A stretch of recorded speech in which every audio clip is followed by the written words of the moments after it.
টাকা।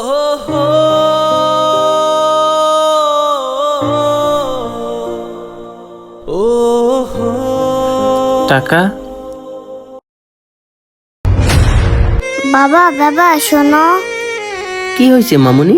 বাবা দেখো ওই মেয়েটা স্কুলে ভর্তি হওয়ার জন্য কান্না করতেছে।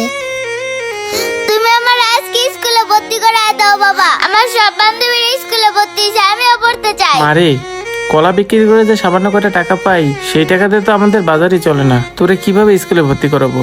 মারে, তোকে আমি পরের বছর স্কুলে ভর্তি করাই দেবো। না না বাবা, আমি আজকে স্কুলে ভর্তি হব, পরের বছরে না। লক্ষ্মী মাটা আমার, এইভাবে বলিস না। তুই তো জানিস তোর বাবার কাছে টাকা থাকলে তো সব ইচ্ছে পূরণ করার চেষ্টা করে। ঠিক আছে বাবা, তুমি কিন্তু আমার পরের বছর স্কুলে ভর্তি করাইবা।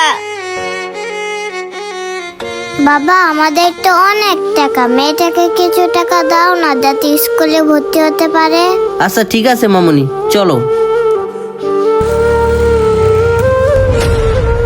মারে দেখ কতগুলো টাকা, এখন আমি তোকে স্কুলে ভর্তি করাতে পারবো। সত্যি বলতেছো বাবা, তুমি আমার স্কুলে ভর্তি করাই দিবা? হ্যাঁ রে মা, সত্যি বলতেছি, আমি তোকে স্কুলে ভর্তি করাই দেবো। ইয়ে ইয়ে ইয়ে, আমি এখন স্কুলে ভর্তি হব।